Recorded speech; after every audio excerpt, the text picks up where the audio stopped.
ఆదికాండం 2వ అధ్యాయం 24వ వచనాన్ని కూడా మీరు చూస్తే అక్కడ దేవుడు స్టార్టింగ్లో స్పష్టంగా చెప్పినటువంటి మాట ఏంటి అని కనుక మనం చూడగలిగితే,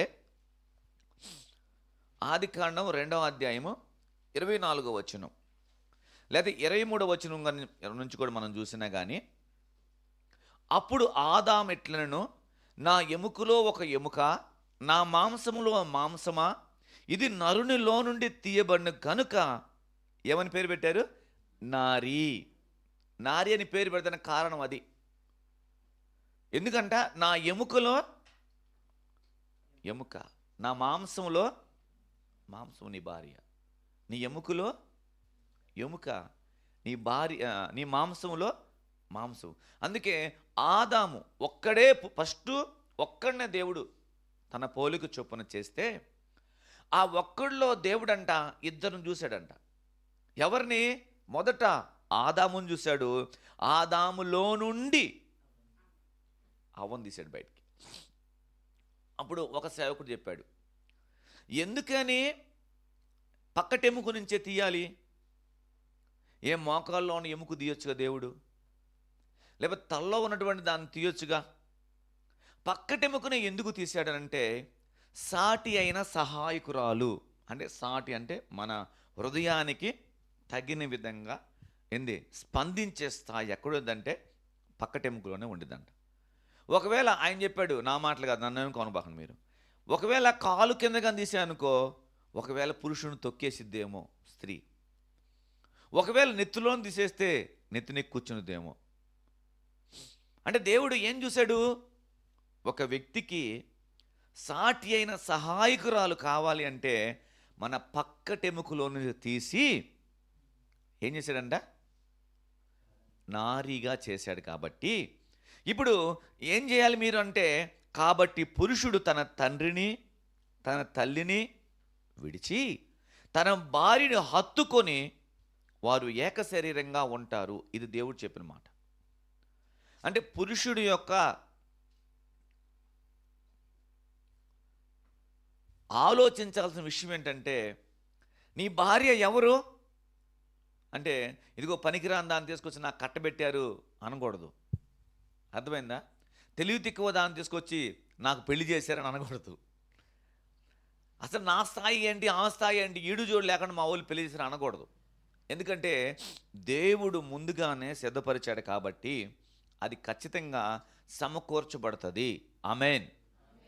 కాబట్టి ఇప్పుడు భార్య ఎవరంట? సాటి అయిన సహాయకురాలు. అంటే అర్థం ఏంటి? నీ ఎముకలో, ఇప్పుడు నీ భార్యలో ఉన్నటువంటి రక్త మాంసాలు ఎముకలు ఎవరయ్యే? ఇక్కడ వేరువేరుగా కనపడుతున్నప్పటికి కూడా ఆదిలో దేవుడు ఒకే దానిలో తీసి చేశాడు. కాబట్టి ఇప్పుడు ఆదాము వేరుగా లేరు, హవ్వ వేరుగా లేరు, ఇద్దరు ఒకటే. కాబట్టి చూడడానికి వాళ్ళు వేరువేరుగా కనపడుతున్నారు. అందుకే రోమపత్రికలు అనుకుంటా చెప్తాడు, మనం అందరము ఒక్క స్త్రీలో నుంచే వచ్చామని చెప్పారు. ఎవరామంటే హవ్వ. మనందరికీ తండ్రి ఒక్కడే, మనందరికీ తల్లి ఒక్కతే.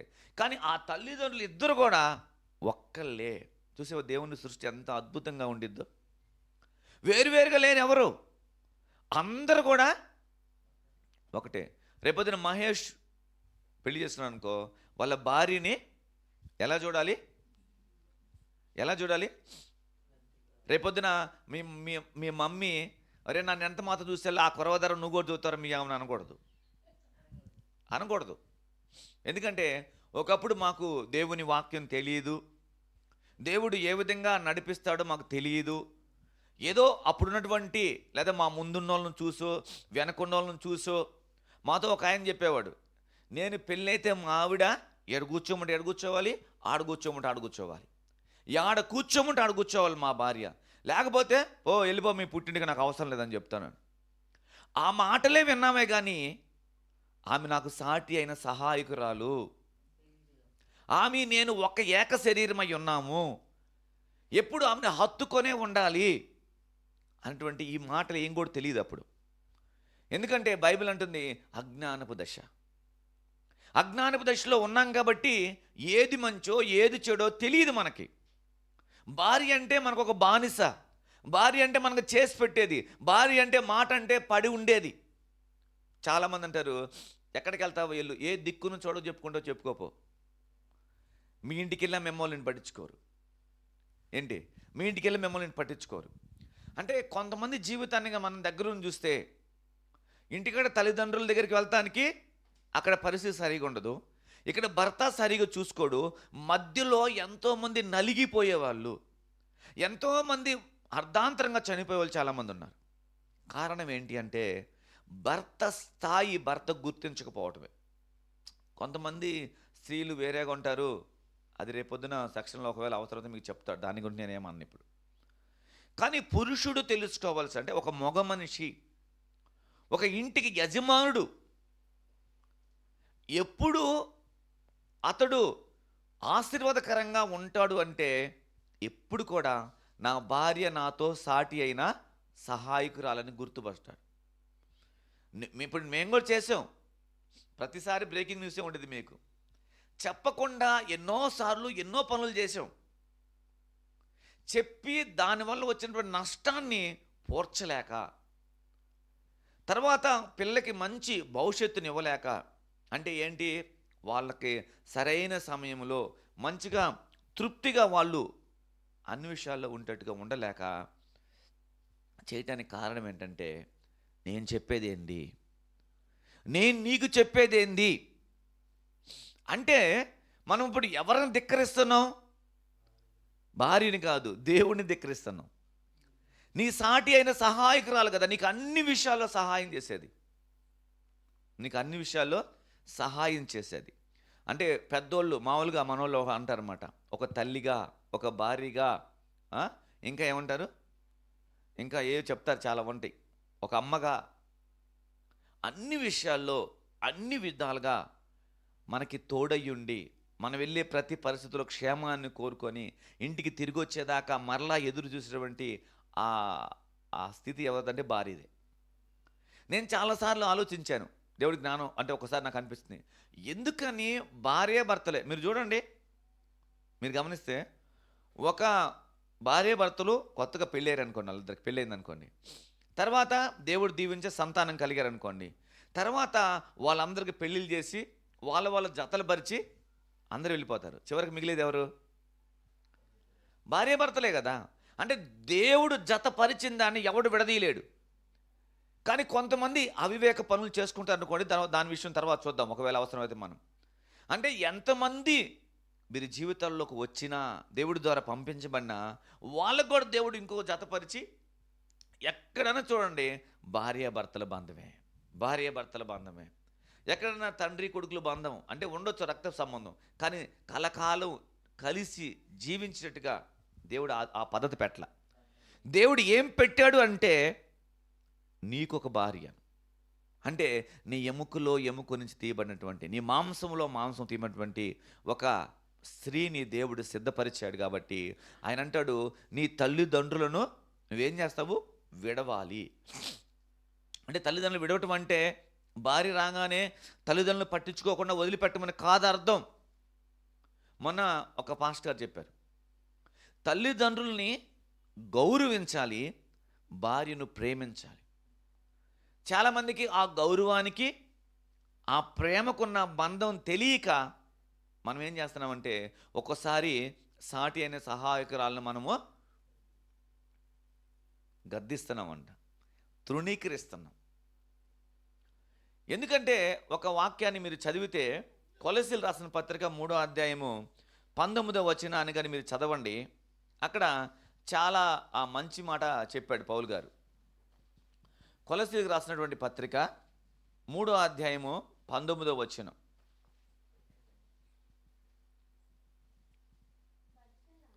భర్తలారా మీ భార్యను ప్రేమించండి, అంటే నిష్ఠూర పెట్టబడి కష్టపెట్టబాకండి అని చెప్పాడు. భార్యలారా, సారీ, భర్తలారా మీ భార్యలను ప్రేమించండి, వారిని కష్టపెట్టబాకండి. ఎందుకని ప్రభువా ఒకవేళ ఈ మాట చెప్పామని అనుకని మనం అనుకుంటే, తల్లిని తండ్రిని తన రక్త సంబంధికులందరినీ వదిలిపెట్టుకొని నువ్వే జీవితం అన్నట్టుగా, నీ కొరకే బ్రతకాలన్నట్టుగా వచ్చినటువంటి భార్యని మనమంటే తెలిసి తెలియక కష్టపెడతామంట. నిష్ఠూర పెడుతున్నారు. అంటే అర్థం ఏంటంటే అది ఎక్కడి నుంచో వచ్చింది కదా, ఎక్కడి నుంచో వచ్చింది. ఎవరో కన్న కూతురు. ఇప్పుడు కొంతమంది అత్తలు కూడా అట్లనే ఉన్నారు. కోడల్ని ఒకలాగా, అత్తని ఇంకోలాగా చూసేటువంటి తల్లులు కూడా లేకపోలేదు. అందరు కాదు, కొంతమంది ఉన్నారు. కానీ బైబిల్ అంటుంది, నీ ఇంటికి వచ్చింది నీ కోడలు కాదు, నీ కూతురు అని ఏ అత్త అనుకునిద్దో ఆ ఇల్లు ఎప్పుడు కూడా స్వర్గసీమగా ఉండిద్దంట. ఆ ఇంట్లో గొడవలు ఎందుకు వస్తాయి? ఆ ఇంట్లో తగాదులు ఎందుకు ఉంటాయి? ఉండవు కదా. కానీ ఏమకు అలాంటి శ్రేష్టమైన అత్త దొరకాలి. ఆమెన్. వద్దా? వద్దా? చెప్పు, వద్దా? కావాలొద్దా? కావాలి. మంచి అత్త, కూతురులాగా చూసుకునే అత్త కావాలి. వాళ్ళ అమ్మని మరిపించే అత్త హేమకి దొరకాలి. ఆమెన్. దేవుడు ఖచ్చితంగా జరుగుతాడు. ఎందుకు అనంటే చాలామంది జీవితాల్లో ఎదురవుతున్నటువంటి పరిస్థితులు అన్నమాట. భార్య అనగానే ఏదో మన ఇంటికి ఒక పని మనిషి వచ్చేసింది అంతే.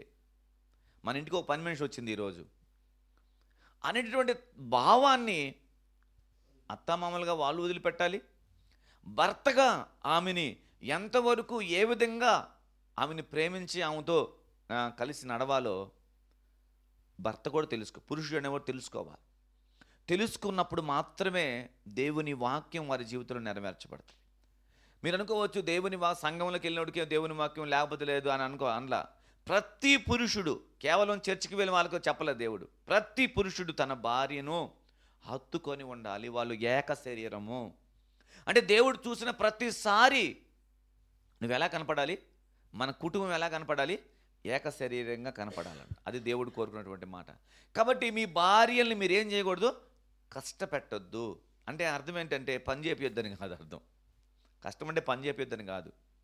వాళ్ళ మనసుకు బాధ కలిగే విధంగా ప్రవర్తించొద్దు. వారి మనస్సులో గాయపడే విధంగా ప్రవర్తించొద్దు అనేది మనం తెలుసుకోవాలి. అయితే పేతురు చాలా బాగా రాశాడనమాట. ఇలా ఒక సమానత్వం కలిగి ఉండమని దేవుని చెప్తే దాన్ని పేతురు చక్కగా దాన్ని వివరంగా రాశాడు. ఆ మాటను కూడా మనం ఒకసారి చూద్దాం. పేతురు రాసినటువంటి మొదటి పత్రికలోకి మనం వస్తే 3వ అధ్యాయంలోకి 7వ వచనము ఏమని చెప్పాడంటే, 7వ వచనం, అటువలే పురుషులారా జీవమును కృపావరములలో మీ భార్యలు మీతో పాలివారై ఉన్నారని ఎరిగి ఎక్కువ బలహీనమైన ఘటమని భార్యలను సన్మానించి మీ ప్రార్థనకు అభ్యంతరం కలగకున్నట్లుగా జ్ఞానము చొప్పున వారితో కాపురం చేయండి. ఎంత శ్రేష్టమైన మాట చెప్పారు తెలుసా? భార్యకి ఏంటంట? జీవమును కృపావరములో మీ భార్యలు మీతో పాలివారై ఉన్నారు. ఆమేన్. విడివిడిగా లేరు. ఎలా ఉన్నాను చెప్తున్నానంటే జీవము. తర్వాత రెండో మాట ఏమన్నాడు? కృపావరములలో. అంటే దేవుడు ఏ కృపావరాలు అనుగ్రహించినా కానీ ఏమైందని చెప్తున్నాడు? సమానమైనటువంటి స్థాయి ఉండిద్ది. రోమపత్రికలు అనుకుంటాడు ఒక మాట, స్త్రీ అని పురుషుని ఏ భేదం లేదు, కానీ అందరూ దేవుని ఎదుట ఎలా సమానమైనటువంటి వారుగా ఉన్నాం మనందరం. ఈ భూమి మీద మాత్రమే స్త్రీ పురుషులు అనే భేదం. మిగిలిన దేవుని దృష్టిలో మనం సమానం. క్రీస్తు యేసు మనందరి కొరకు ప్రాణం పెట్టాడు. ఆమేన్. కాబట్టి ప్రతి పురుషుడు ఏమని ఎంచాలంట? నీ జీవముతోనూ, అంటే జీవములోను కృపావరములోను ఎవరంట? ఈమె నీకు ఇవ్వబడిన భార్య ఎవరంట? సాటి అయినటువంటి, లేకపోతే ఏమన్నాడంటే బలహీనమైన ఘటమని ఎంచి ఏం చేయాలంట?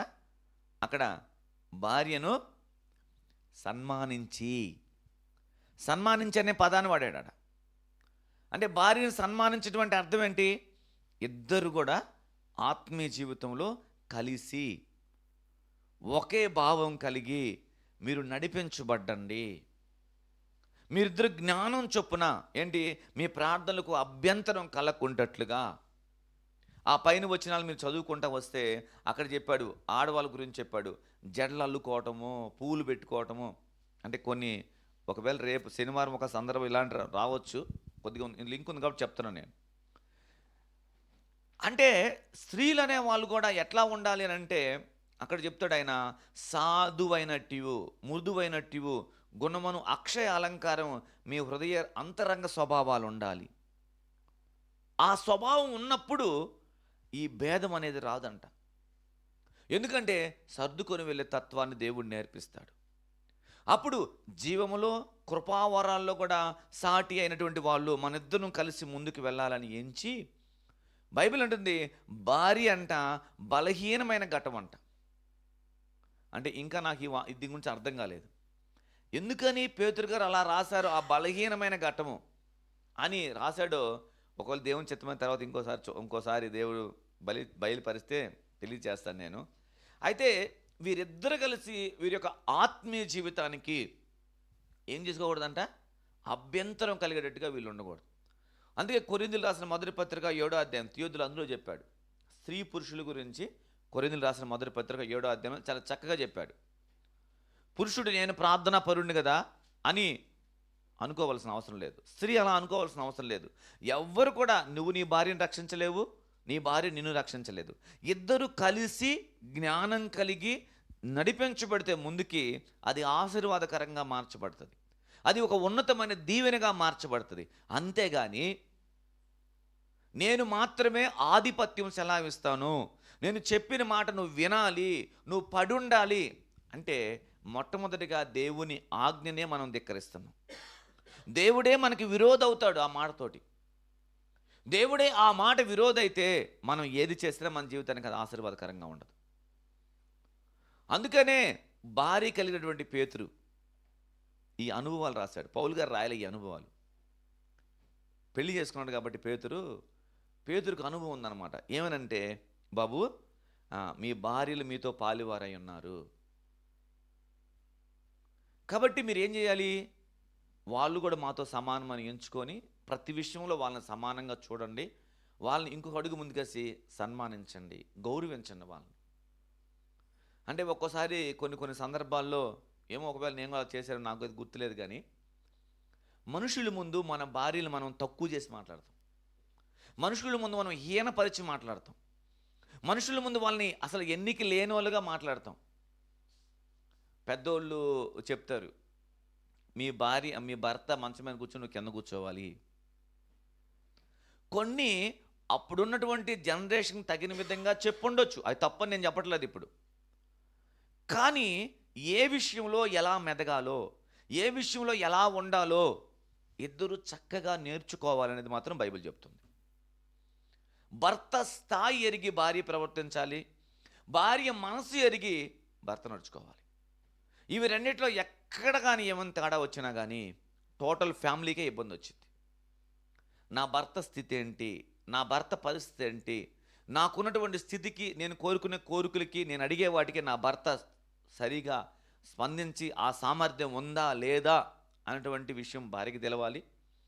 భార్య అడిగినప్పుడల్లా ఆమెని సంతోషపెట్టేట్టుగా భర్త కూడా ఎరిగిన వాళ్ళుగా. ఏం తెలాలా చూస్తున్నావు, ఈ మాటలు చెప్పడానికి నాకు ఇక్కడ భయం అవుతుంది. కాబట్టి ఇది చాలా చాలా దేవుని విషయంలో నాకు అనిపించింది. అంటే దేవుడు ఒక్కొక్క వచనాన్ని చూపిస్తున్నప్పుడు ప్రభువా నిజంగా ఇది చాలా, అంటే మేబీ నేను అనుకుంటున్నాను ఒకవేళ మా కుటుంబాలు దీవించబడకపోవడానికి ఇది ఒక మైనస్ ఏమో అనిపించింది నాకు. దీవించబడకపోవడానికి ఇది ఒక కారణం అయి ఉండొచ్చేమో అనిపించింది. రేపు మాత్రం మీ భార్యను బాగా చూసుకోరా. హలో, నీకు ఎలాంటి అమ్మాయిని తీసుకొస్తారో కానీ ఆమెను మాత్రం జాగ్రత్తగా మిమ్మల్ని పూల్లో పెట్టుకోవాలి. నీ సంగతి తర్వాత. మీ అమ్మని పూల్లో పెట్టుకొని చూసే భార్యనే నీకు రావాలని ముందుగానే ఉపవాసం ఉండి ప్రార్థన చేయి. ఉపవాసం ఉండి ప్రార్థన చేస్తే నాకు ఒక విచిత్రం అనిపించింది. ఒక ఆయన చెప్పాడు, నాకు దేవుడు ఈవిని బయలుపరిచాడు అని చెప్పాడు. సరే, అలాగే వాళ్ళ పెళ్ళయింది. కానీ వచ్చిన తర్వాత ఆ కుటుంబానికి ఎంత సమాధానం ఉందని చూస్తే ఆ కుటుంబంలో సమాధానం లేదు. ఆమె దేవుని చేత ఎన్నిక చేయబడిందే. మరి ఎందుకని తన తోటి అత్తమామల్ని ప్రేమించలేకపోతుందో ఇప్పుడు కూడా అర్థం కావట్లేదు. ఆ ఇంట్లో ఆమెను అడిగితే, వాళ్ళ అత్తగారిని అడిగితే ఆమె చెప్పే మాట వింటే నిజంగా నాకు ఇది ఇది విశ్వాసుల కుటుంబమేనా అనిపించింది. అంటే ఎందుకో తెలియదు మరి. దేవుడు సిద్ధపరిచాడు, ఏర్పాటు చేసిందే. కానీ ఆమె ప్రవర్తన ఆ కుటుంబంలో చాలా ప్రతికూలమైన పరిస్థితులు తెచ్చిపెట్టేట్టుంది. అలా ఉండకూడదు. కాబట్టి ఒకరినొకరు ఇప్పుడు ఏదైనా మాట్లాడితే ఏంటి, నిన్న కల్లారు చూశాను నేను, వచ్చేసే ఇంట్లో నుంచి బయటికి, వాళ్ళు వాళ్ళు ఎలాగైనా వెళ్ళిపోతారు, మనకు అనవసరం. పెళ్ళైందిగా, మన సంపాదన మనకే ఉండాలి. మనం సంపాదించి వెనకున్న వాళ్ళకి పెట్టాల్సిన అవసరం ఏంది అసలు? ఒకవేళ తల్లిదండ్రులకి పెద్దోడు అప్పుడు రోజుల్లో ఇంత నాలెడ్జ్ లేదు కాబట్టి, చదివేయాలనే ఉద్దేశం లేదు కాబట్టి తండ్రికి తోడుగా ఉంటాడని పనికి తీసుకెళ్ళి ఉంటాడు, పనిలో చేసి ఉంటాడు. తమ్ముడు అనేవాడు ఉంటాడు కదా, అన్న కొంచెం జ్ఞానం కలిగి తమ్ముడు చదివిస్తే అన్న భార్య ఏమనిద్ది? అన్న భార్య ఏమనిద్ది? నిజంగా నాకు ఎవరి గురించో చెప్పారని జ్ఞాపకం రావట్లేదు. వాళ్ళ మరిదిని కొడుకులాగా చూసి పెంచింది ఆమె, కొడుకులాగా. దేవుడు అన్యాయస్తుడు కాదుగా. రైట్, గుర్తొచ్చింది నాకు. మా దగ్గర వర్క్ చేసే ఒక అతను ఉన్నాడు అన్నమాట. వాళ్ళ అన్న కొంచెం ఆర్థికంగా కొంచెం ఇబ్బందే. అయితే నాతో ఒకసారి షేర్ చేశాడు, అన్న మీరు ఇలాగా కాంట్రాక్ట్ వర్క్ చేస్తారు కదా, కొంచెం నేను కూడా షేర్ చేస్తాను, అందులో కొంత అమౌంట్ పెడతానన్నాడు.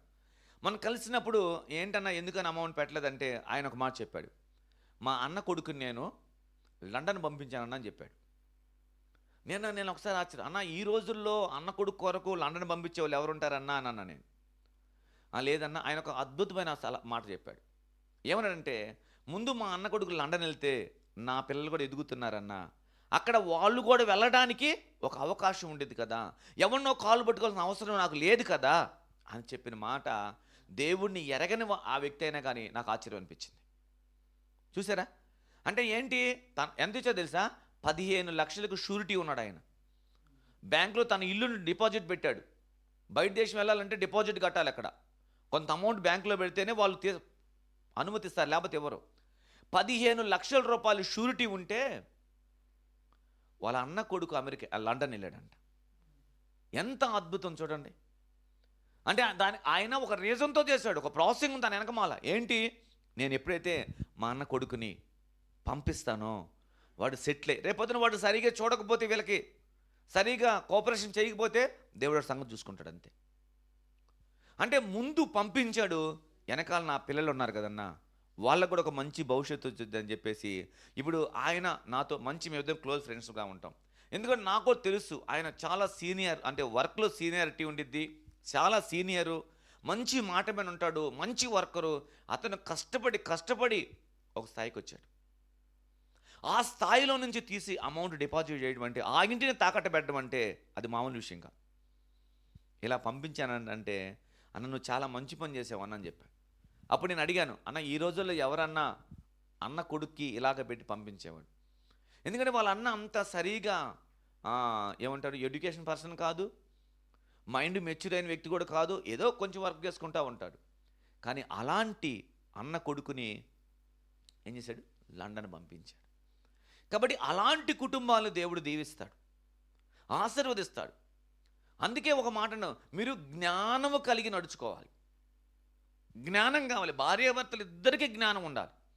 భార్య రాగానే ఇంటికి పొలోమని రాగానే అప్పుడు దాకా ఉన్నటువంటి ఆ పరిస్థితులన్నీ చూసి, ఆ కుటుంబం ఎట్లా ఉంది, ఆ కుటుంబంలో నా బాధ్యత ఏంటి, నేను ఏ విధంగా ఉంటే ఆ కుటుంబం ఇంకా అభివృద్ధి పరచబడుతుంది, ఆశీర్వాదకరంగా ఉండిద్దని ఆలోచించకుండా పొలోమని నేను కావాలంటే ముందు మీ నాన్న మిమ్మల్ని వదిలిపెట్టి వచ్చేసేయి, నేను వాడిని వదిలిపెడితే వాళ్ళు చేసుకోలేని పరిస్థితిలో ఉన్నారు కదా, మరి చిన్న పిల్లోడు ఒక తమ్ముడు ఉన్నాడు కదా, వాడి పరిస్థితి ఏంటి, వాళ్ళు ఎలా పోతే నాకెందుకు, వాళ్ళు ఏమైపోతే నాకెందుకు, నాకు అవసరం లేదు అలాంటి వాళ్ళతోటి, నువ్వు వస్తే నాతో రా, లేకపోతే లేదు అనేటటువంటి వాళ్ళు కూడా లేకపోలేదు.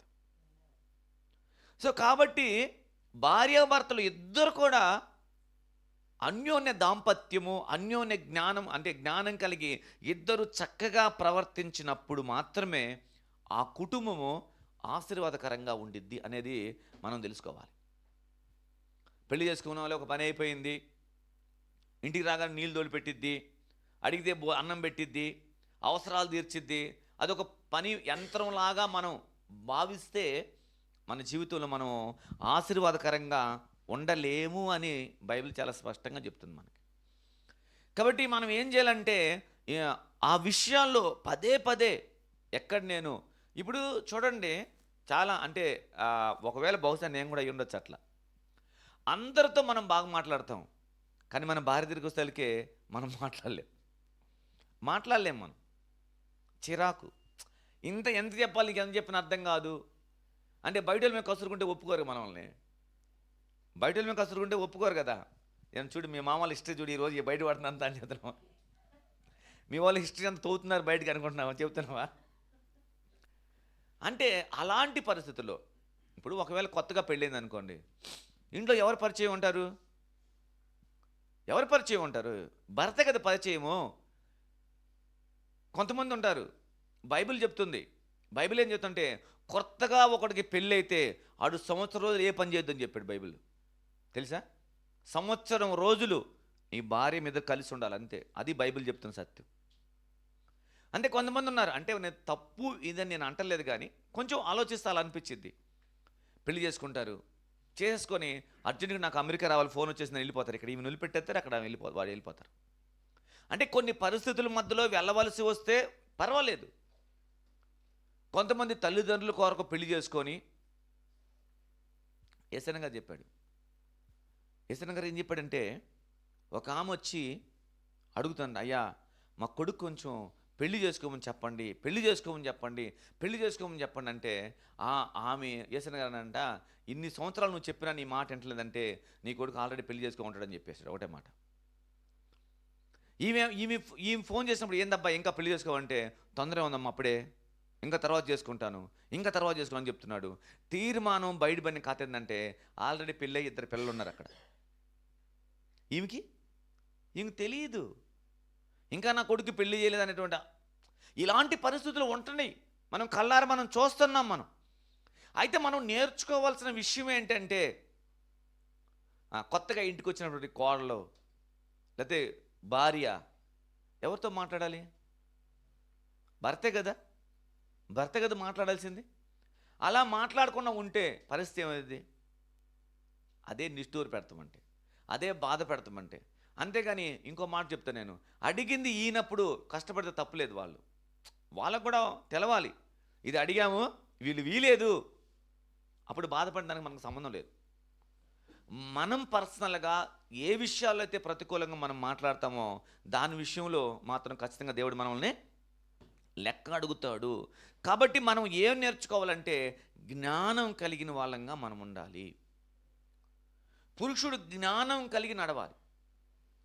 ఎందుకు అనంటే, ఆ కుటుంబంలో నువ్వు ఎవరివి అని కానీ చూసావనుకోండి, చాలా ప్రాముఖ్యమైన వ్యక్తులమై ఉండం మనకు తెలియదు ఇంత బాధ్యత మనమేనుందే, మనం ఇలా ప్రవర్తించకపోతే మన జీవితంలో మనం ప్రతికూలమైన పరిస్థితులు ఎదురవుతాయి అని మనకు తెలియదు. కాబట్టి ఫస్ట్ ఏం చెప్పాడు, భార్య భర్తలు ఇద్దరు ఒకే ఎముకలో ఎముక, మాంసంలో మాంసం వాళ్ళు. రెండవ మాటగా ఏంటంటే, వాళ్ళకి మనకు ఒక సమానమైనటువంటి స్థాయి దేవుడు ఉంచాడు అని 2 మాటలు మనం విన్నాం. ఇప్పుడు మూడో మాట ఏంటంటే, ఎలాంటి సమమైన స్థానం ఇచ్చాడు వాళ్ళకి అనేది మనం చూడాలంటే, ఎఫెసీయులు రాసిన పత్రికలో మనం వస్తే, ఎఫెసీయులు రాసిన పత్రిక 5వ అధ్యాయాన్ని 28వ వచనం కానీ మనం చదివితే, 5:28లో ఏం మాట రాశాడు? 5:28, అటువలనే పురుషులు కూడా తమ సొంత శరీరముల వలె. అంటే ఇప్పుడు ఒక నిమిషం ఆగమ్మా, ఇప్పుడు ఎలాంటి సమమైన స్థాయి అది? నీ సొంత శరీరాన్ని నువ్వు ఎలా ప్రేమిస్తావో నీ భార్యని కూడా నువ్వు అలా ప్రేమించాలంట. నీ భార్యని కూడా అలాగా ప్రేమించే స్థాయి ఉండాలి. అంటే మీ సొంత శరీరాలని మీరు ఎంతగా, ఈ శరీరం బలహీనపడింది అనుకో ఏం చేస్తాం? దానికి బలం ఇస్తాం. ఈ శరీరంలో ఏదన్నా అనారోగ్యం ఉందనుకో బాగు చేసుకుంటాం. ఈ శరీరం అందంగా కనపడడానికి అలంకరించుకుంటాం. మంచిగా ఉండాలని ఆతృత ఎలా ఉందో అలా నీ భార్య విషయంలో కూడా నువ్వు ఉండాలి. పౌలు గారికి పెళ్లి కాకపోయినా కానీ, ఇందాక నేను చెప్పిన మాట డ్రాప్ చేసుకుంటున్నాను నేను. ఎంత అద్భుతంగా వివరించాడు చూడు అసలు. భార్యాభర్తల మధ్యలో ఎలాంటి సంబంధం ఉండాలి అనేది మీరు 25లో కూడా చూస్తే, పురుషులారా మీరును మీ భార్యలను ప్రేమించుడి. ప్రేమించాలి. ఎందుకో పౌలు గారు ఎఫెసీ సంఘానికి, కొలసీల సంఘాలకు మాత్రము ఈ భార్యాభర్తలు ఉన్న రిలేషన్ బాగా వివరంగా చెప్పాడు ఆయన. అటువలే మీరు ఎలా ఉండాలంటున్నాడు? ఎలా ఉండాలి? మీ భార్యల్ని మీ సొంత శరీరాలనే బద్దులై ఉన్నారు. తన భార్యను ప్రేమించువాడు తన్ను ప్రేమించుకొనుచున్నాడు. అది విషయం. భార్యని ప్రేమించని వాడు, నాకు తెలిసి వాడికి ప్రేమ కూడా తెలియదు. వాడికి ప్రేమ తెలియదు. నిన్ను నీవే ప్రేమించుకోవడం రావట్లేదు కాబట్టి నీ భార్యను ప్రేమించటం కూడా నీకు రావట్లేదు. నీ భార్యను ప్రేమించటం రావాలి అంటే ముందు నిన్ను ప్రేమించుకోవడం నేర్చుకోవాలి. తర్వాత ఏమన్నాడు? తన శరీరమును ద్వేషించువాడు ఎవడూ లేడు కానీ ప్రతివాడు దాన్ని పోషించి సంరక్షించుకుంటాడు. అంటే ఇక్కడ ఏం చెప్తున్నాడు అంటే, నీకేదన్నా అవసరం వస్తే నీ మటుకు నువ్వు దాన్ని సరి చేసుకోవటం కాదు, కానీ నీతో సాటి అయిన సహాయకురాలకు కూడా ఆ విషయంలో స్పందించేవాడిపై ఉండాలి. ఆ విషయంలో మనం ఎలా ఉండాలంటే, ఒకరినొకరము ఏక శరీరం అనుకోండి. ఒక మాట ఇది ఏక శరీరం అనుకోండి. ఈ శరీరంలో చేతికి దెబ్బ తగిలినా, కాలుకు దెబ్బ తగిలినా, ఎక్కడ దెబ్బ తగిలినా కానీ శరీరం అంతా స్పందించిద్ది.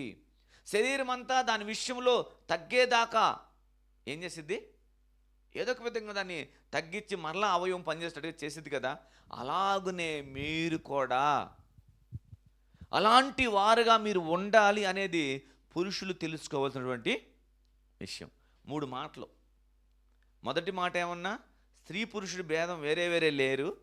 రక్త మాంసాలు ఇద్దరి ఎముకలు రక్తము ఒకటే. రెండవది ఏంటంటే, వారు మనతో సమానమైనటువంటి భాగం అని చెప్పాడు. ఎంతటి సమానమైన భాగం అంటున్నాడంటే, ఇదిగో నిన్ను నీవు ప్రేమించుకునే అంత స్థాయి నీ భార్యకు కూడా ఉండాలి. అది మనం తెలుసుకోవాలి.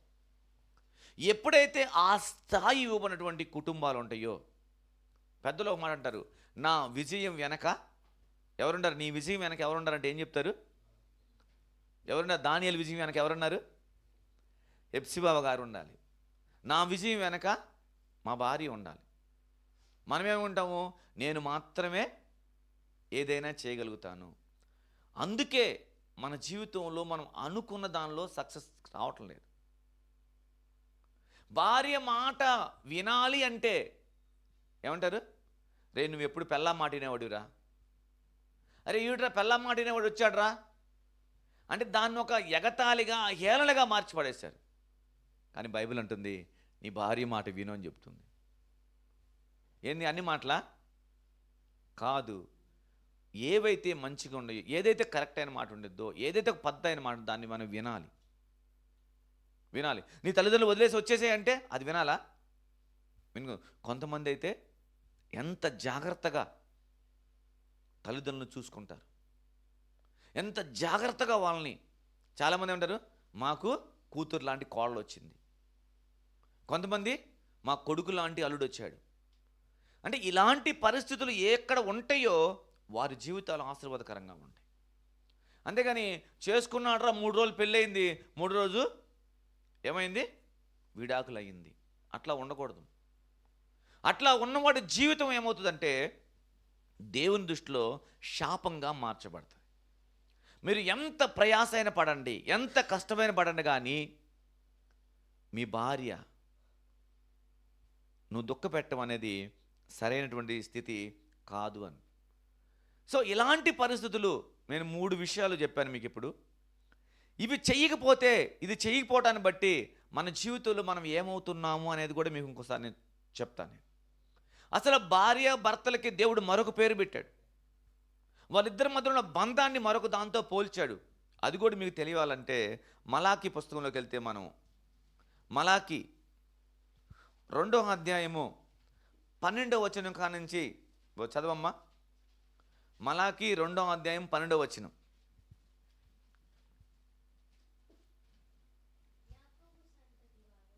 యాకోబు సంతతి వారు డేరాల్లో నుండి మేల్కొల్పు మేల్కొల్పు వారిని పలుకు వారిని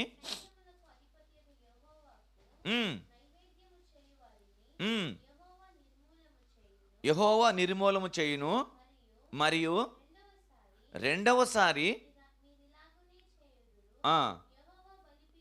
యెహోవా బలిపీఠమును మీరు ఏడుపుతోనూ కన్నీళ్లతోనూ రోదనతోనూ తడుపుతారు. కాబట్టి ఆయన మీ నైవేద్యమును అంగీకరింపకయు తనకు అనుకూలము కాని అర్పణములను మీ చేత తీసుకోడాయన. అది ఎందుకని నువ్వు అర్పించే అర్పణని ఎందుకు తీసుకోవట్లేదు అంటే ఆయన ఏం చెప్పాడు? యవ్వన కాలమందు నీవు పెండ్లి చేసుకొని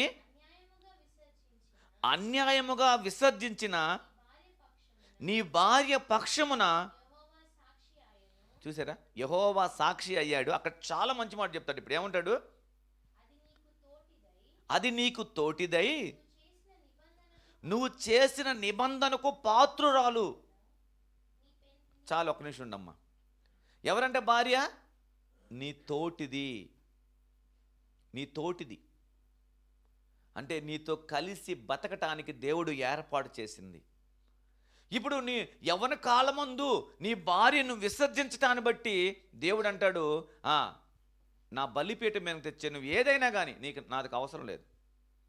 అంటే దేవుడు భార్యాభర్తల మధ్యలో ఎలాంటి బంధాన్ని ఉండాలని కోరుకున్నాడో, యవ్వన కాలంలో పెళ్ళైన వాళ్ళు ఒకవేళ తప్పులు ఉంటే విడిచిపెట్టడం వేరే విషయం, అది చెప్పట్లా నేను. ఏ తప్పు లేకుండా నిర్దాక్షిణ్యంగా వదిలిపెట్టిన వాళ్ళు ఉన్నారు చూసావా, అలాంటి వారితో మాట్లాడుతున్న మాట ఏంటంటే, నీ భార్యకి నేను సాక్షిగా నిలబడతాను. ఎవరికి నిలబడుతున్నాడు దేవుడు? వెళ్ళి నువ్వు అన్యాయంగా వదిలిపెట్టావు చూస్తే నీ భార్య సాక్షిగా నేను నిలబడి, ఆమె పక్షం నిలబడి ఏమంటున్నాడు? ఇంకా ఏమంటున్నాడు? కొంచెముగానైనను దైవాత్మ నొందిన వారిలో ఎవ్వడు కూడా ఇలాగ చేయలేదు. ఒకడు చేసినను ఏమి జరిగినను దేవుని చేత సంతతి నొందవలనని అతడు ప్రయత్నము చేసిన కదా. కాగా మిమ్ముని మీరే జాగ్రత్త చేసుకొని యవ్వనమున పెళ్లి చేసుకున్న మీ భార్యల విషయంలో విశ్వాసఘాతుకులై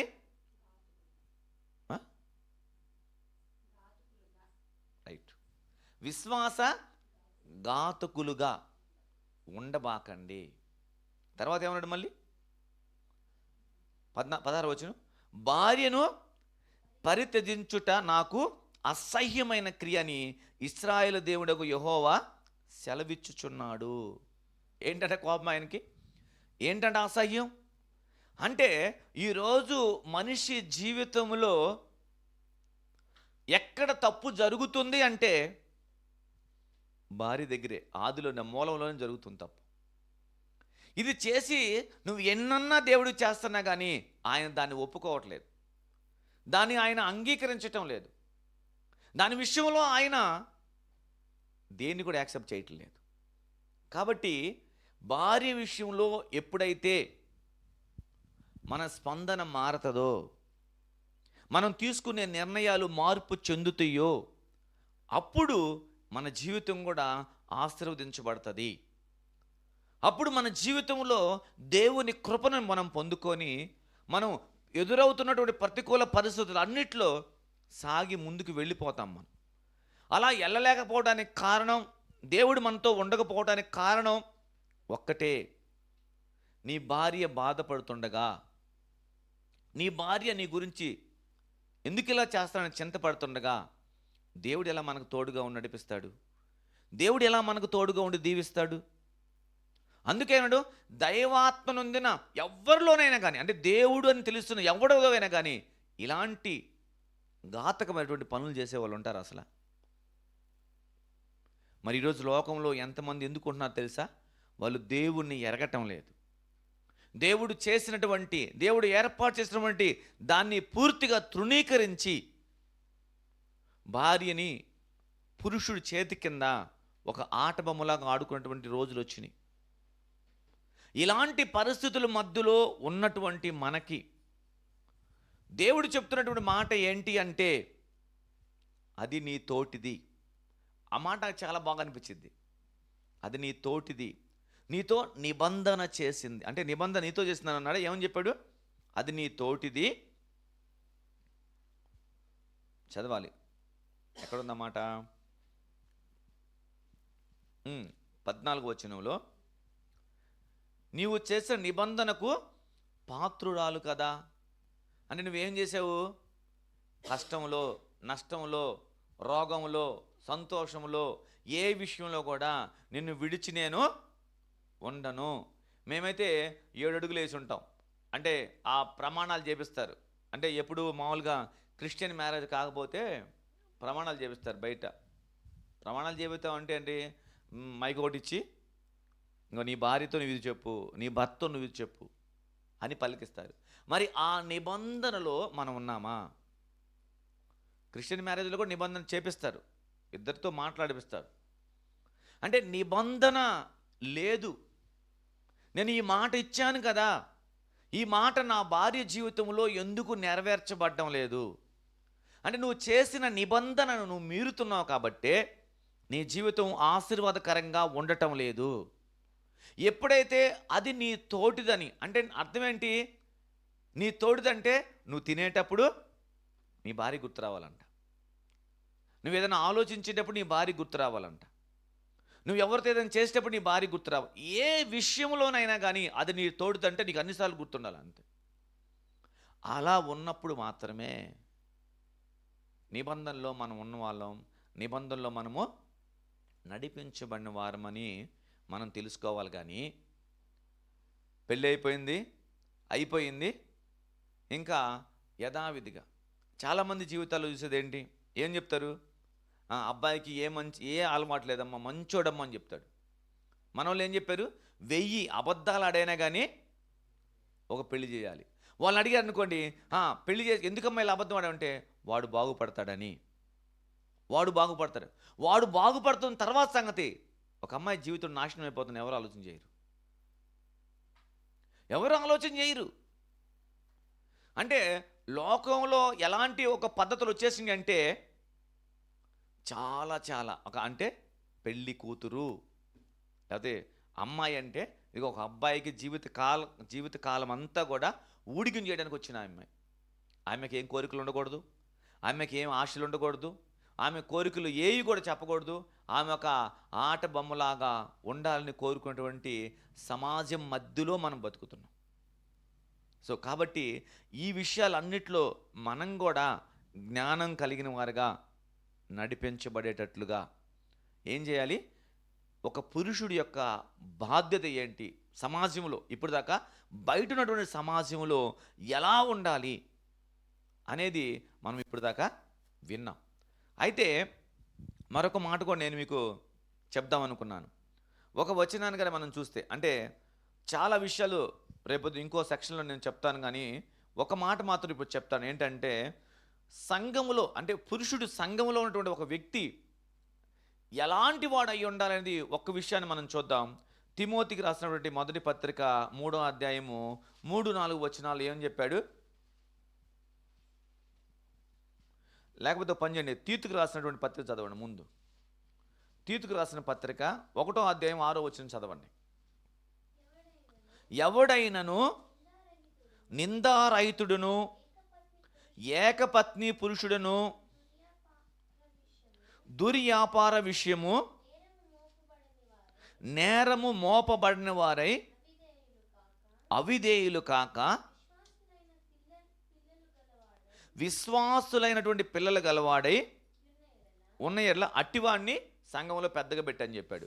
మీరు ఇప్పుడు తిమోతి రాసిన మొదటి పత్రిక 3వ అధ్యాయంలో కానీ మీరు చూస్తే 5-6 వచనాలు కానీ చూస్తే, ఎవడైనా తన ఇంటి వారిని ఏలనేరకపోయిన ఎడల అతడు దేవుని సంఘమును ఎలా పాలించును. ఇప్పుడు ఎక్కడ పెట్టాడు? తీసుకొచ్చి ఇంట్లో అంటే సంఘములో ఉన్నటువంటి ఒక వ్యక్తి సంఘములో ఒక పెద్దగా చలామణి అవ్వాలంటే, అదే ఒక పురుషుడు అంటే ఒక సంఘంలో ఉన్నవారు ఉండాలంటే మొదట నీ ఇంటిని ఏలటం నేర్చుకోవాలి. మన ఇల్లుని చక్కబెట్టుకోవటం నేర్చుకోవాలి. మన ఇంట్లో ఉన్న పరిస్థితులన్నిటిని కూడా మనము సరి చేసుకునే వాళ్ళమై ఉండాలి. ఆయన అంటే అలాగ నీకు చేయటం చేత కానప్పుడు నువ్వు సంఘంలోకి వచ్చి ఏం చేస్తావు? ఇప్పుడు మన సబ్జెక్ట్ అదే కదా, సంఘంలో పురుషుడి పాత్ర ఏంటి, పురుషుల సంఘంలో ఏ విధంగా ఉండాలి అదే కదా మన అంశం. ఇప్పుడు దాకా బయట ఉన్నటువంటి పరిస్థితులు ఏంటో మనం విన్నాం. ఇప్పుడు సంఘంలో ఉన్నటువంటి ఒక పురుషుడు ఎలా ఉండాలి అంటే, మొదటంట తన కుటుంబాన్ని చక్కగా కట్టేవాడై ఉండాలి. ఎప్పుడైతే కుటుంబాన్ని కట్టడానికి పనికిరామో సంఘానికి కూడా మనం పనికిరామంట. ఎందుకని అని అంటే ఆయన చెప్పాడు, ఒక మాట అంటాడు, ఏమంటాడంటే, మీరు తీతు రాసిన పత్రిక లేకపోతే తిమోతి రాసినటువంటి మొదటి పత్రిక 3వ అధ్యాయం చూస్తే ఎందుకని ఆయన ఆ మాట చెప్పాడు అని కానీ మీరు చూస్తే 4వ వచనం అంటాడు, సంపూర్ణ మాన్యత కలిగి తన పిల్లలను స్వాధీనపరుచుకొనుచు తన ఇంటి వారిని బాగుగా ఏలేవాడై ఉండాలి. తన ఇంటిని బాగా ఏలేవాడై ఉండాలి అంటే అర్థం ఏంటి? భార్యకి అవసరతలు తీర్చి, పిల్లకి మంచి ఏవుందో అన్నీ కూడా సక్రమంగా చేసేవాడే సంఘానికి ఒక పనికొచ్చే మనిషి అని చెప్పాడు. ఎట్లా అంటే సంపూర్ణమైన మాన్యత కలిగి అంటే అర్థం ఏంటి? అన్ని విషయాల్లో పర్ఫెక్ట్నెస్ ఉండాలన్నమాట. ఎక్కడ? ఫస్ట్ మన ఇంట్లో. ఫస్ట్ నా ఇంట్లో ఉంటే అప్పుడు నేను సంఘానికి పనికొచ్చేవాడిని అవుతాను అని చెప్తుంది బైబిల్. నా ఇంటిని నేను సరిగా ఏలకపోతే, నా పిల్లలే ఆత్మీయంగా సరిగా లేకపోతే, నా పిల్లలే ఒక మంచి భవిష్యత్తులో పెట్టలేని వాడినైతే సంఘానికి నీ వల్ల ఏ ఉపయోగం ఉండదు. సంఘంలో మనం మాదిరిగా ఉండలేం. సంఘంలో ఉన్నటువంటి వాళ్ళు ఎలా ఉండాలి అని నేర్చుకుంటే మొదట నీ ఇంటి దగ్గరికి వస్తున్నాడు ఆయన. మొదట మన ఇంటినే చూస్తున్నాడు ఆయన. నీళ్ళు ఎట్లా ఉంది చెప్పు, నీ ఇంట్లో పద్ధతులు ఎలా ఉన్నాయి ఏంటి, నీ ఇంట్లో అన్ని విషయాలు సక్రంగా క్రమంగా చేయగలిగేటువంటి ఆ స్థాయి నీకు ఉందా? చేస్తున్నావా? ఇంటిని పట్టించుకుంటున్నావా? ఇంటి విషయాల్లో ఇన్వాల్వ్ అవుతున్నావా? ఇప్పుడు నీకు డౌట్ వచ్చిందా? మెసేజ్ అంతా డౌట్లే.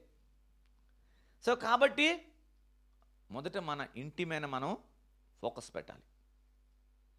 ఇంట్లో ఉన్న అన్ని విషయాలు మనం ఇన్వాల్వ్ అయ్యి ఏది ఏంటి ఎలా ఏ విధంగా అని ఎప్పుడైతే మనము తెలుసుకుంటామో అప్పుడు సంఘము లోపలికి వచ్చిన తర్వాత నీకు ఒక బాధ్యతని అప్పగించమని సేవకుడికి పౌలు గారు చెప్తున్నారు అన్నమాట. అంతే తప్ప ఊరికే వచ్చిన వాళ్ళందరికీ బాధ్యతలు ఇవ్వరు. సంఘములో ఇవ్వాలి అనంటే అందుకే 6వ వచనం అన్నాడు, అతడు గర్వాంధుడై అపవాది కలిగిన శిక్షా విధికి లోబడకుండా నట్లుగా క్రొత్తగా చేరిన వాడై ఉండకూడదు. కొత్తగా చేరినవాడు ఉండకూడదు అంటే వాడిని బాగా గమనించాలి. వీళ్ళ కుటుంబం ఏంటి, వీళ్ళ పిల్లలు ఎలా ఉన్నారు, వీళ్ళు భార్య భర్తలు. ఇప్పుడు నేను సంఘ పెద్దగా ఉన్నాను అనుకోండి, సంఘ పెద్దగానే ఉన్నా అనుకోండి, మా భార్య చెప్పింది అనుకో, అన్న మా ఆయన సరిగా ఇంటికాడ సరిగా లేరని అట్లా ఎట్లా అనుకోండి, ఇప్పుడు నేను సంఘ పెద్దగా పనికొస్తానా? సంఘానికి పనికొస్తానా? ఎందుకని చెప్తుంది? ఆమె వచ్చి సరిగా చేయలేదు కాబట్టి చెప్తుంది. ఇప్పుడు అరే మీ పిల్లలు ఎక్కడున్నారా అన్ననుకో, ఏమో తెలియదు, మా నాన్న ఎక్కడ పొద్దున్న వెళ్తే సాయం దాకా ఇంట్లోకి రాడు, ఎటు వెళ్తాడు మాకు తెలియదు, అసలు మా నాన్న ఎట్టనో తిరిగి వస్తాడు, రోజు ఇంటికి రాగానే మా అమ్మ మా నాన్న కొట్టుకుంటారు తిట్టుకుంటారు, ఎప్పుడు చూసినా మాకు ఇవే పరిస్థితులు. ఆయన సంఘానికి పెద్ద. ఇలాంటి వాళ్ళు సంఘంలో ఉండొచ్చా? ఉంటే అది పనికొచ్చేదేనా? అసలు పేరుకు ఒకళ్ళు చెప్పుకోవచ్చేమో నువ్వు సంఘ పెద్దవని, కానీ దేవుని రాజ్యానికి నువ్వు పనికిరానివాడివి.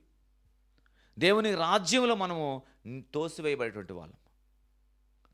సో కాబట్టి మొదట మన ఇంటి మీద మనము మనసు పెట్టుకొని, ఎందుకంటే పేతురు రాసిన పత్రికలో మొదటి పత్రికలో అనుకుంటా అని చెప్పాడు, తీర్పు నీ ఇంటి దగ్గర నుంచే మొదలవుతుందంట. తీర్పు మన ఇంటి దగ్గర నుంచే స్టార్ట్ చేస్తాడు దేవుడు. మొదట ఎవరిని చూస్తాడు? మీ భార్య విషయంలో నువ్వు ఎలాగున్నావు, నీ పిల్లల విషయంలో నువ్వు ఎలా ఉన్నావు, నీ తల్లిదండ్రుల విషయంలో నువ్వు ఎలా ఉన్నావు, నీ ఇంటి బాధ్యతలను చక్కగా నెరవేర్చావా అని చూసి తర్వాత సంఘంలో నీ క్యారెక్టర్ అని చూస్తాడు వచ్చి. అంతేగాని నువ్వు సంఘ పెద్దవని చెప్పుకున్నంత మాత్రాన, లేదా నేను సేవకుని చెప్పుకున్నంత మాత్రాన ఆ ఆ స్థాయికి అర్హత ఉండదు, విలువ అది వాల్యూ ఉండదు. ఎందుకంటే నేను అలా చేసి నిలబడినప్పుడు దేవుడు నా పక్షంగా ఉండి కార్యం చేస్తాడు. అంతేగాని మన పితరుల జీవితాలు చూడండి, వాళ్ళ కుటుంబాలు వాళ్ళు ఎంత చక్కగా కట్టారు, వాళ్ళ కుటుంబాల్లో వాళ్ళు ఎంత దీవెనకరమైన పరిస్థితులు వాళ్ళకు ఉన్నాయో. ఎందుకు? అబ్రహాముని తీసుకోండి. అబ్రహాము ఇస్సాకును ఎలా పెంచాడు, ఇస్సాకు ఎలాంటి విధేయత నేర్పించాడు అంటే అర్థమైపోద్ది మనకి. మన పిల్లలు కూడా అలాంటి వాళ్ళై ఉండాలి. శారాకి ఏం చెప్పాడు? నువ్వు నీ భార్య మాట విను అని చెప్పాడు. అంతే, ఒకటే మాట, నీ భార్య మాట ఇల్లు అని చెప్పేశాడు. నీ భార్య మాట విను. ఎందుకన్నాడు ఆయన? అది ఆ టయానికి అది కరెక్ట్ అనమాట. ఎవరి ద్వారా దేవుడు ఏం పలికిస్తాడో ఏం చెప్తాడో అది ఎవరికి కూడా తెలియదు. సో కాబట్టి మొదట మనం ఏం చేయాలంటే మన ఇంటిని బాగుగా ఏలిన వాళ్ళమై ఉండాలి. లేకపోతే మన ఇంటి వారిని చక్కన క్రమమైనటువంటి పద్ధతులు. ఇప్పుడు నా కొడుకున్నాడు అనుకోండి, ఇప్పుడు ఎక్కడున్నాడు అంటే ఆరాధనకు రాలేదు. ఏంటంటే ఆ పక్కన వాళ్ళు, అన్న వాడు సినిమా హాల్లో కనపడ్డాడు నాకు, అది మాదిరి ఉండిద్దా? ఒక ఆయన పాస్టర్ గారు ప్రభాస్ ఫ్యాన్స్ అంట పాస్టర్ గారు తట్టుకోలేక హెల్మెట్ పెట్టుకొని సినిమాకి వెళ్ళాడంట. హెల్మెట్ పెట్టుకొని సినిమాకి వెళ్ళి సినిమా హాల్లో ఉండి ఆ ఎమోషన్ తట్టుకోలేక ఒక్కసారి హల్లెలూయా అని కేకేశాడంట. పక్కన వాళ్ళ విశ్వాసం ఉందంట, ఓహో మా పాస్టర్ సినిమాకి వచ్చాడు, అట్టే నాకు భయమే ఉంది. ఇంకా సినిమాలు కనబడి రేపు పొద్దున వచ్చి విశ్వాసులారా సినిమాల జోలికి వెళ్ళబాకన్నారు అనుకోండి, ఆ పోవయ్యని నాటకాలు అంటారు లేదా? ఎవరు అనుకోపోయినా ఆమెనిద్ది, ఆమెని ఊరుకునిద్దా? తట్టుకోలేక ఏంది ఎంతలా నవ్వుకుంటున్నావు, ఏం జరిగిందంటే పాస్టర్ గారు చెప్తున్నారు రాత్రి సినిమాలు కనపడ్డాను నాకు. అంటే ఈయన ఎంత జ్ఞానం కలిగినాడు, హెల్మెట్ పెట్టుకుని ఎవరు నన్ను చూడరేమో అని చెప్పేసి వెళ్ళిన తర్వాత ఆ ఎమోషనల్ ఆ సీన్స్ అని చూస్తే తట్టుకోలేక ఒక్కసారిగా వేరే మాట అంటే పర్వాలేదేమో, ఒక్కసారిగా హల్లెలూయా అన్నాడంట. అప్పుడు వాళ్ళు విశ్వాసం, మా సేవకుడు నాతో ఎవరు వచ్చారా ఇక్కడ చూడగలే వాళ్ళు పాస్టర్ గారు. ఇట్లా ఉంటే అక్కడ జీవం ఉండదు, అక్కడ ఉండదు. అందుకనే మనం ఏం చేయాలంటే ఫస్ట్ నా కుటుంబం ఎట్లా ఉంది, నా ఇల్లు ఎట్లా ఉంది, నా ఇంట్లో నా బాధ్యత ఎంత ఉంది అనేది ఎప్పుడైతే మనం తెలుసుకుంటామో, మన ఇంటి లోపల మనం ఏదైతే బాధ్యత కలిగి ఉంటాం, బైబిల్లో చెప్పేది మొదట నీ విషయంలో నువ్వు జాగ్రత్తగా లేకపోతే పక్కన ఏం జాగ్రత్త చేస్తావు? మీ ధనంలోనే మీరు నమ్మకం లేరు అంటే మీ చేతికి ధనం ఇచ్చి డబ్బులు ఇచ్చారు ఇంకో పక్కన వాడిది, ఇగో ఈ 100 రూపాయలు ఎగిరిపెట్టి జాగ్రత్తగా అప్పచెప్పాను అనుకో, దాన్నే నువ్వు నమ్మకం లేదు. మరి పరలోక సంబంధమైన దీవెనలు నీ చేతికిస్తే నువ్వు ఎలాగా దాన్ని నడిపిస్తావు చెప్పు? ఒక సంఘాన్నంతా దేవుడు మన చేతిలో పెట్టాలి అంటే మనం ఎట్లా ఉండాలి? ఎలా ఉంటే మన చేతికిస్తాడు తీసుకొచ్చి? నా పిల్లలు నువ్వు చూడయ్యా అని అన్నాడంటే ఎలా ఉండాలి వాళ్ళు? ఏ ఊరికే దేవుడు దావీదుకు చెప్పేశాడా, నా చిత్తానుసారంగా నడిపించబడే ఒకడు నేను కనుగొన్నాను, అతని ఇశ్రాయేలు ప్రజల మీద రాజుగా ఉంచుతాను, నా కోరికంతా నెరవేర్చేవాడు ఆయన? ఎందుకు చెప్పాడు అంటే దావీదు 2 రకాలుగా పనిచేయగలిగినాడు. కుటుంబాన్ని కట్టగలిగినోడు అంటే మీరు ఇంకో కాంట్రవర్షియల్గా ఆలోచించుకుంటే వేరే సందర్భాన్ని బట్టి కొన్ని ప్రతికూలతలు ఉన్నాయి ఆయన దగ్గర, కానీ అలాంటి వ్యక్తిని దేవుడు నా హృదయానుసారుడు ఎందుకు చెప్పాడైతే మరి అది కూడా కాంట్రవర్షియల్గా ఆలోచించాలి కదా మనం కూడా. కాబట్టి దేవుడు బాధ్యత అప్పగించాలి అని చూస్తే మొదట అది నీ ఇంట్లో నుంచి నేను చూస్తూ ఉంటాడు.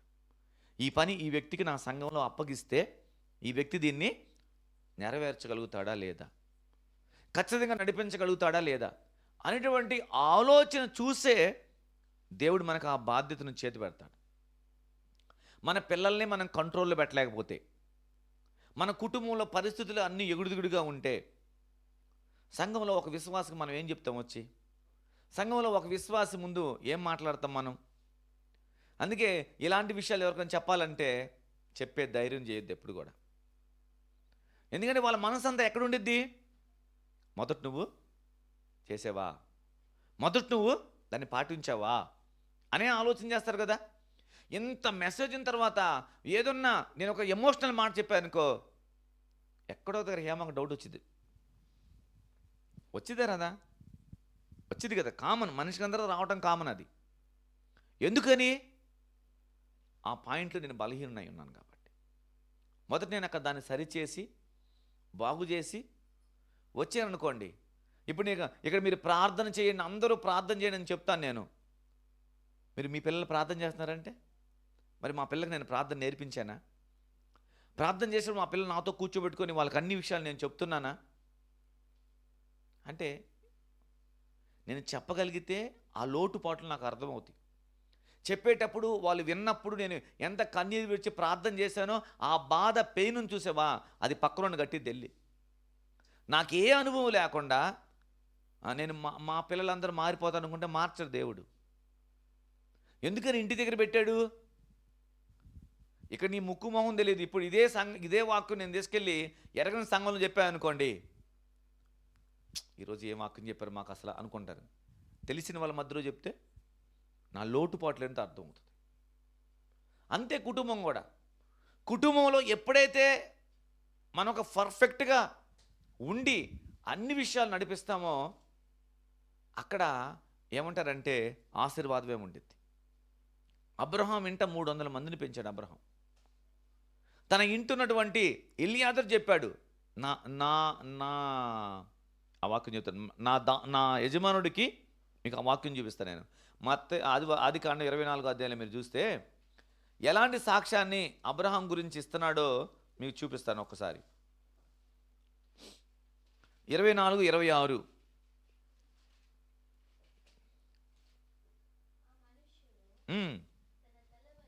తన తల వంచి యెహోవాకు మొక్కి అబ్రహామును, ఓకే,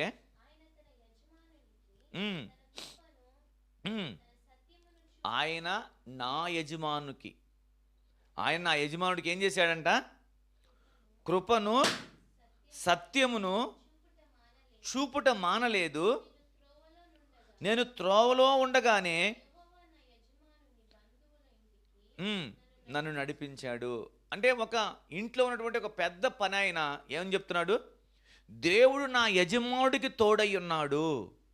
నా యజమానుడికి కృపను సత్యాన్ని పంచే విషయంలో దేవుడు ఎప్పుడు వెనకాలేదు. అంటే అబ్రహాము ఇంట్లో ఎలా ఉన్నాడు అనేది తన యజమాను అంటే తన దాసుని అడిగితేనే అర్థమైపోతుంది. అబ్రహాము యొక్క నడిపించబడే ఆ కుటుంబం నడిపించబడే విధానం అంతా కూడా అంట దేవుని ద్వారా నడిపించబడుతుందని ఎలియాజరే సాక్ష్యం ఇచ్చాడు వెళ్ళి. అందుకే దాని ప్రతిఫలమే ఈరోజు ఇంకా నా యజమానుడు కొడుకు నేను వెతుకుతుండగానే ఏం జరిగిందంట? అంటే వాళ్ళ బంధువుల ఇంటికి దేవుడు నన్ను తీసుకొని. ఎలియాజరు ఎప్పుడు వెళ్ళలేదుగా అక్కడికి. ఎప్పుడైనా వెళ్ళాడా? వెళ్ళలేదు. వెళ్ళని ఇంటికి వెళ్ళి ఏం చెప్తున్నాడు? ఇప్పుడు ఎప్పుడైనా మన ఇంటికి వెళ్ళి మన పిల్లల్ని అడిగారు అనుకో, మీ నాన్న ఎలా ఉంటాడురా, మేము ఎలా ఉండిద్దిరా, మీ ఇంట్లో ఎట్లా ఉండి చెప్పను, వాళ్ళు ఏం చెప్తారు? మా ఇంట్లో సంతోషంగా ఉండిద్ది, మా నాన్న మాట మమ్మీనిద్ది, మమ్మ మాట మా నాన్న వింటాడు, అసలు మా ఇంట్లో అంతా బాగుండని చెప్పగలిగిన వాళ్ళు రేరుగా ఉంటారు ఎక్కడో. ప్రతి ఇంట్లో ఈగల మోత, బయట ఏదో అంటారు కదా, పల్లకీల మోత ఏదో అంటారు కదా, ఇంట్లో ఈగల మోత.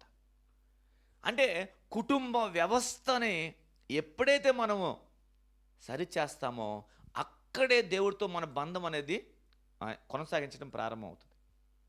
అది ఎవరు అంటే పురుషుడికి ఇచ్చబడినటువంటి ఆధిక్యత. అది పురుషుడు తెలుసుకొని తన ఇంటి విషయంలో అన్ని విషయాల్లో బాధ్యత కలిగి నడుచుకోవాలనేది దేవుని వాక్యంలో మనము నేర్చుకున్న విషయం. తన ఊజు దేశం అంతట్లో కూడా ఎన్నిసార్లు విన్నాం మనం? యోబు గొప్ప ధనవంతుడు. ఎలా అయ్యాడు? ఎలా దేవుడు చేశాడు? అరుణోదయానికి ముందే లేస్తాడు. పెద్ద కొడుకు కొరకు, చిన్న కొడుకు, మూడో కొడుకు, ఇంకో కొడుకు దానియేలు చేసినట్టు ప్రార్థన చేస్తాడు. నా చిన్న కొడుకు ఎట్లున్నాడు ప్రభు, నా పెద్ద కొడుకు ఎట్లున్నాడు, నీకెందుకు నేను వాళ్ళిద్దరిని బాగు చేస్తానన్నా కానీ లేదు ప్రభు, మళ్ళొకసారి చూడు వాళ్ళను, పెద్దోడు ఇంకా మార్పు చెందలేదు, వాడు చిన్నోడు ఇంకా మాట వింటలేదు అని పొద్దున్న అరుణోదయానికి ముందు లేచి దేవుడి దగ్గరికి వెళ్ళి తన కుటుంబం చుట్టూ ఆయన ఏం వేశాడంట? కంచి వేశాడు. అపవాదిగాడు చూసి భయపడిపోయాడు. ఇదేంద్ర ఇలాంటి భక్తిపరుడు నరేంద్ర బాబు అనుకున్నాడు. మీకు ఒక మాట చూపిస్తాను చూడు. యోబు గ్రంథంలోకి రండి, 1వ అధ్యాయంలో ఉందనుకుంటా ఆ మాట. నేను ఆ వాక్యం చదివినప్పుడు కూడా అపవాదిగాడికి శక్తి లేదనిపించింది నాకు. 1వ అధ్యాయంలోకి మనం వస్తే,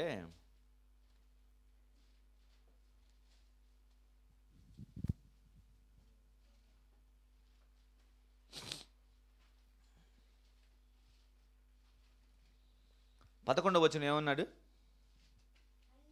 అయినను నీవు ఇప్పుడు నీ చెయ్యి చాపి ఎడలా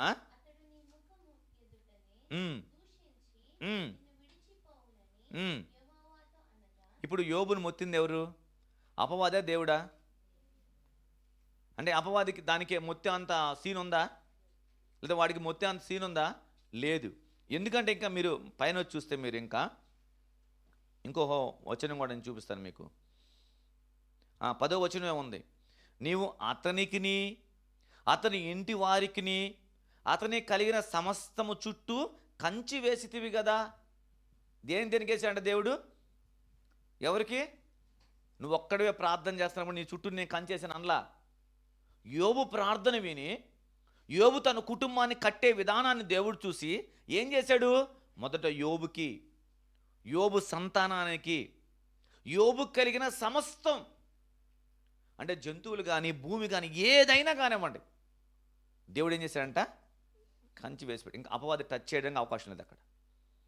అంటే ఒక తండ్రిగా యోబు ఎలాంటి పరిస్థితి కుటుంబాన్ని కలుగు చేశాడో చూడు. మనం అలా ఉన్నామా లేదా? కేవలం ధనం సంపాదించినంత మాత్రానో, లేకపోతే మనం ఏదో పిల్లలు పెరిగారు పెద్దాయాలు ఇంక వాళ్ళ ఇష్టం ఎలా బతుకుతారు అనుకోను, ఇవన్నీ కాదు. నీ బిడ్డకైనా నా బిడ్డకైనా మనం ఏం చేయాలి? కంచి వేసేవారమై ఉండాలి. వాళ్ళని సేఫ్ సైడ్లో తీసుకెళ్లేవారమై ఉండాలి. ఎప్పుడు అంటే అరుణోదయానికంటే ముందు లేచి నువ్వు నీ బిడ్డల విషయంలో నువ్వు ప్రార్థన చేసే ఆ బాధ్యత ఉండాలన్నమాట. ఇప్పుడు ఎప్పుడైతే ఆ బాధ్యత కలిగి యోబు చేశాడో, దేవుడు అంటాడు, అపవాది అన్నాడు, దేన్ని తాగుదామన్నా కానీ నువ్వు ఒప్పుకోవట్లేదు. యోబుకు సంబంధించింది ఏదైనా నేను ముట్టుకుందామంటే నా వల్ల కావట్లేదు అసలు. నువ్వే నీ చేతులారా ఏదైతే కంచి ఉందో దాన్ని తీ. అప్పుడు యోబు మనసేంటో నీకు అర్థమైందంటే, అప్పుడు యోబు హృదయాన్ని ఎరిగాడు కాబట్టి దేవుడు సరే అతని ప్రాణం మాత్రం తాకొద్దని చెప్పి దానికి పర్మిషన్ ఇచ్చాడు. అప్పుడు వచ్చి తనకు కలిగిందంతా నాశనం చేశాడు. దానికి ముందు మనం ఏం ఆలోచన చేయాలి అంటే యోబు లాంటి అది మనకు ఉండాలి. యోబు ఎప్పుడైతే వేకుజాము లేచి కంచి వేశాడో వాళ్ళు ఎలా భోంచేసేవాళ్ళు మీరు ఒకసారి చదవండి. 5వ వచనం ఏమని చెప్పాడు?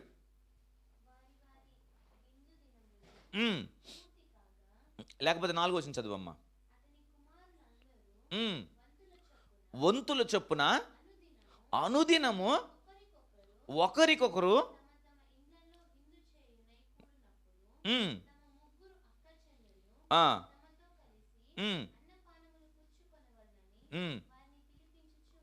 చూసే వాళ్ళ మధ్యలో ఎలాంటి రిలేషన్ ఉందో? ఎలాంటి రిలేషన్ ఉంది? ఎంతమంది కొడుకులు? 7, కూతుర్లు ఎంతమంది? 3. వీళ్ళు భోంచేస్తే ఒక ఇంటికి వెళ్ళి భోజనం చేయాలంట. అంటే కూతుర్లు కూడా వాళ్ళ ఇల్లు అంటే వాళ్ళకి పెళ్ళయి ఉంటాయిగా. పెళ్ళయి ఉన్నా కానీ అంటే వీళ్ళు పెద్దోళ్ళు చిన్నోళ్ళు తెలియదు, వాళ్ళ తమ్ముళ్ళు అన్నలో పిలుచుకొని వాళ్ళందరూ ఇంత పెద్ద బల్ల వేసుకొని చుట్టూ తినేవాళ్ళంట. వాళ్ళ మధ్యలో ఐకమత్యం ఎట్లా వచ్చింది చెప్పండి? వాళ్ళ మధ్యలో సమాధానం ఎట్లా వచ్చింది?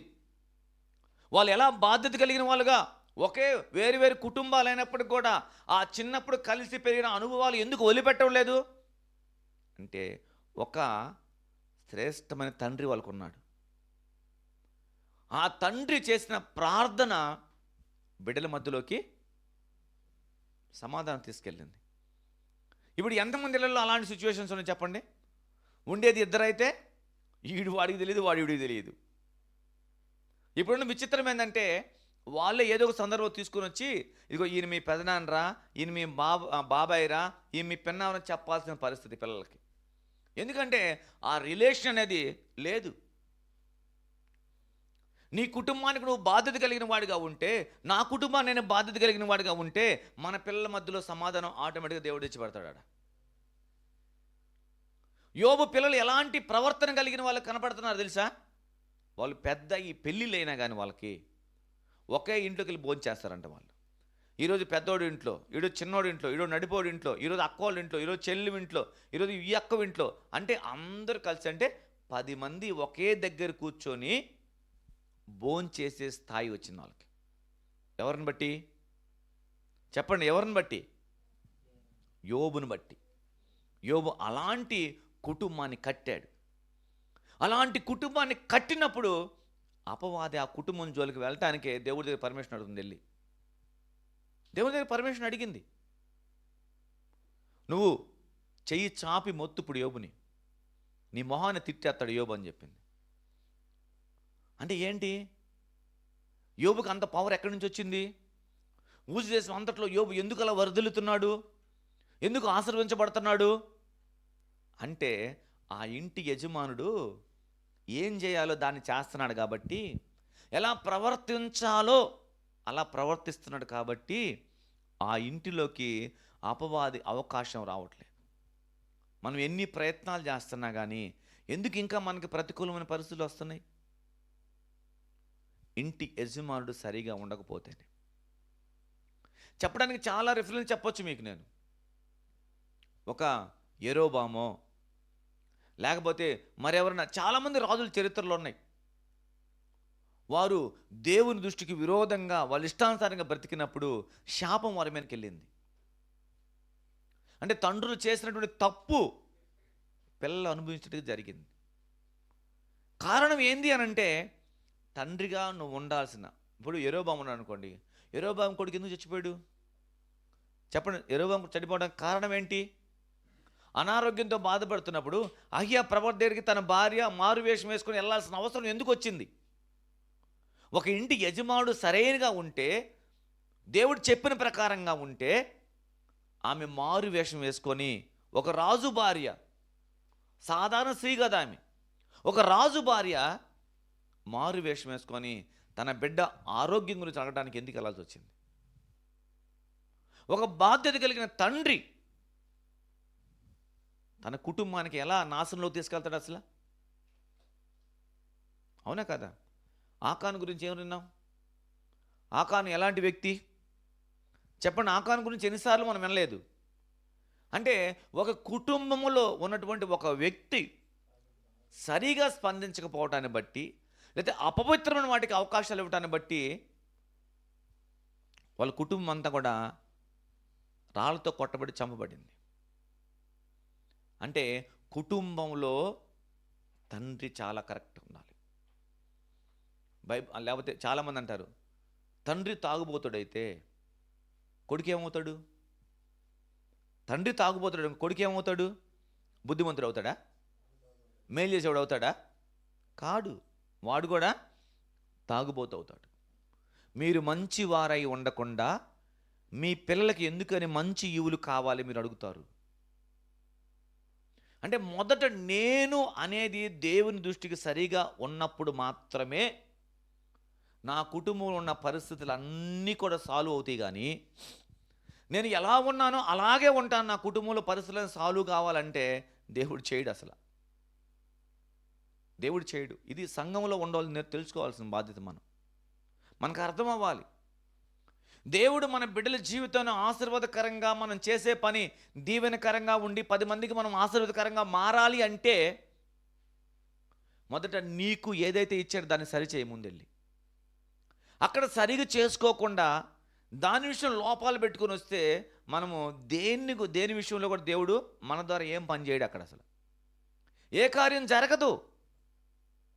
ఎందుకని అంటే నీ కుటుంబం అలా పెట్టుకొని నీ కుటుంబాన్నే కట్టలేని వాడివి.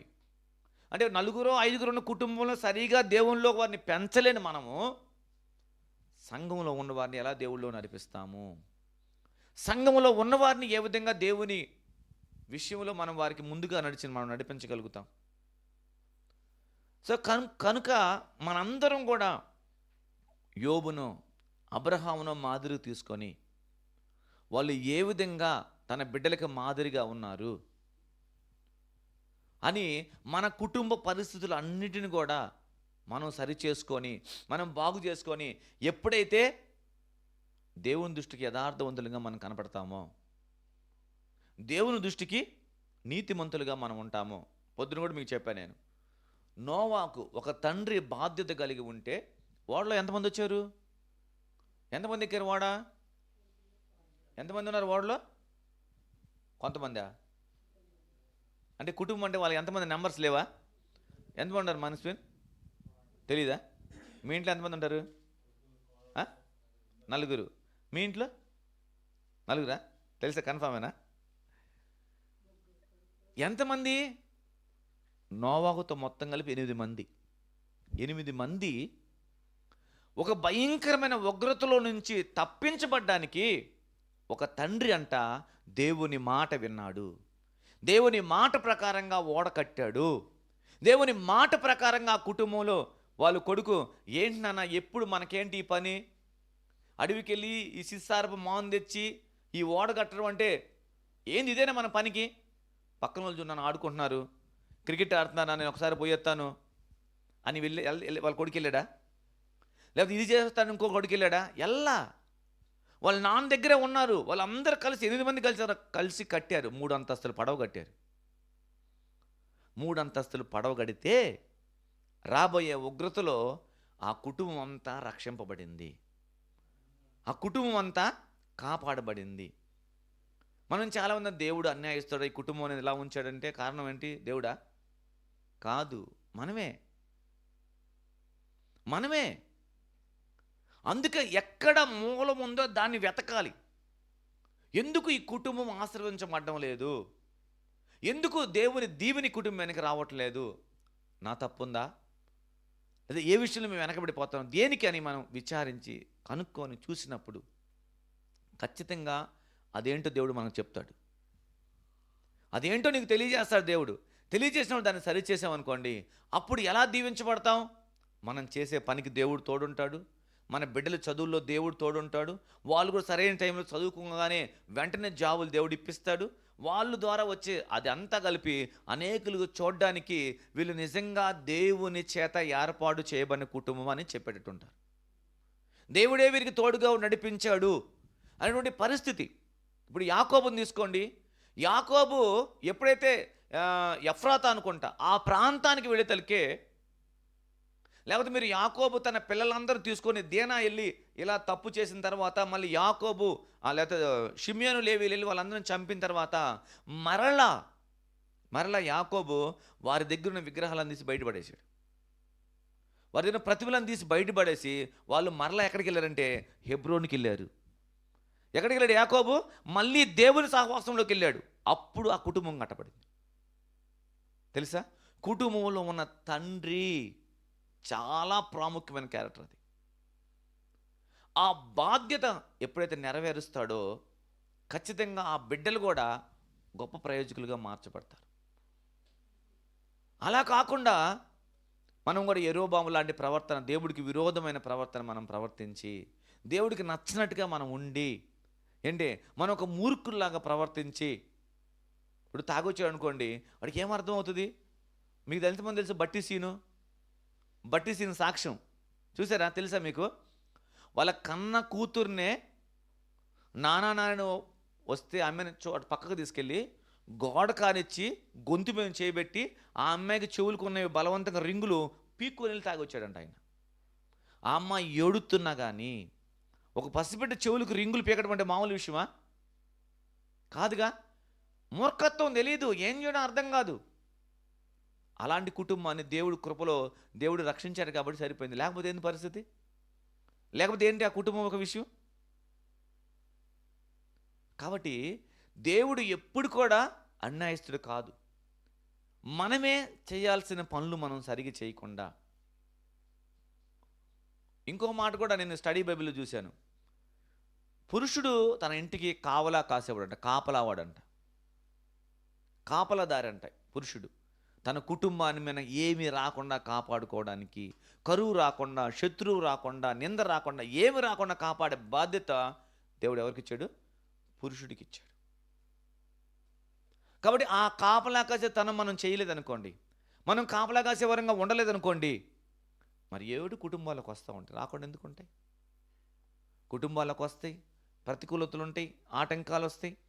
మనం అన్నీ కూడా ఎలా ఉంటుందంటే, ఇప్పుడు చూడండి చాలామంది, ఎందుకురా నువ్వు ఈ స్థితిలో ఉన్నావు, లేదా మీ నాన్న ఎందుకన్నా నేను గవర్నమెంట్ స్కూల్ చదివిస్తున్నానంటే వాడు ఏం చెప్తాడు? ఏం చెప్తాడు వాడు? ఒకటే మాట అర్థమయ్యేది, వీళ్ళని చేతకనోడు రా, వీళ్ళని చేతకనోడు కాబట్టి వీడు గవర్నమెంట్ స్కూల్లో చదువుతున్నాడు. ఇలాంటి మన కుటుంబాల్లో ఎన్నో ప్రతికూలమైన పరిస్థితులు మనం ఉంచుకొని దేవుని సంఘానికి పనికిరాని వాళ్ళంగా మనం అయిపోతున్నాం.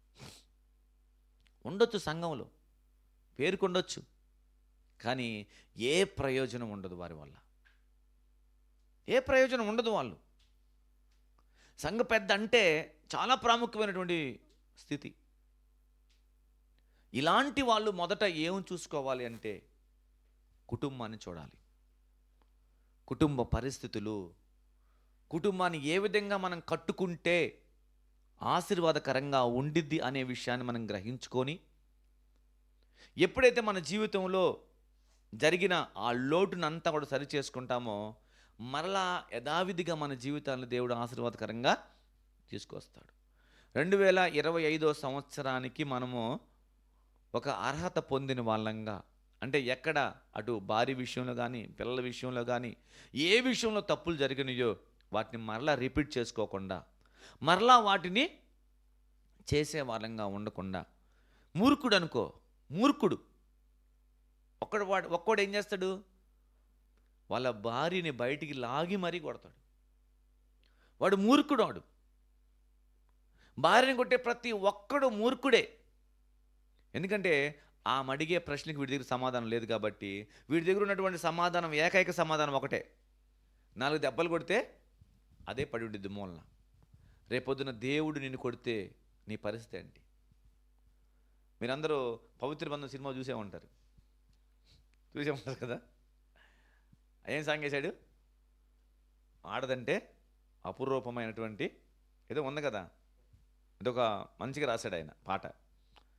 అంటే సో కాబట్టి ఏంటంటే మనం కూడా ఒక బాధ్యత కలిగి, నా సాటి అయిన సహాయకురాలు, నా కుటుంబం కట్టడానికి సరైనటువంటి సహాయకురాలు ఆమెకు చెప్పకుండా చేయకుండా నేనేం చేయకూడదు, ఆమెకు నచ్చంది ఏది తేకూడదు. ఏంటి అలాగే ఎప్పుడైతే ఇద్దరు కలిసి ఉంటారో అప్పుడు ఆ కుటుంబంలో బిడ్డలు, బైబిల్ అంటుంది కొరింథీ పత్రికలు అనుకుంటా, ఎప్పుడైతే భార్య భర్తలు అనే వాళ్ళు ఇద్దరు కలిసి ఉంటే అంటే ఆ పిల్లలు కూడా పవిత్రులుగానే ఉంటారంట. వాళ్ళు విడిపోయారనుకో బిడ్డలు అపవిత్రులు అవుతారంట. సో ఇలాంటి భారాన్ని దేవుడు పురుషుని పైన ఉంచాడు. కాబట్టి మరి ఈరోజు ఈ మొదటి భాగంలో మనం తెలుసుకున్నటువంటి 4 విషయాలు ఏంటంటే, స్త్రీ పురుషులు వేరువేరు కాదు, ఎముకలో ఎముక మాంసములో మాంసం అని చెప్పాడు.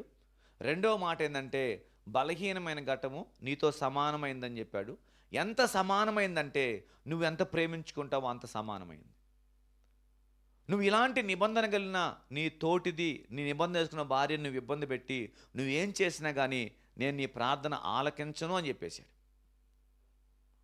బయట ఉన్నటువంటి వాళ్ళందరికీ అర్థం. సంఘంలో ఉన్న మనకి మొదట దేవుడు మన కుటుంబం వైపు చూపించాడు. నీ కుటుంబంలో నీ పిల్లల్ని, నీ కుటుంబ అవసరతలన్నీ, నీ కుటుంబంలో ఉండాల్సిన అన్నీ కూడా నువ్వు మొదట నెరవేర్చు. ఎలాగా? యోబులాగా ఆ బంధాన్ని చూడండి మీరు, అసలు ఆ రిలేషన్ మీరు చూడండి. అన్న పెళ్ళయిందంటే అన్న అక్కలేదు, అన్న లేదు, ఎవరు లేరు.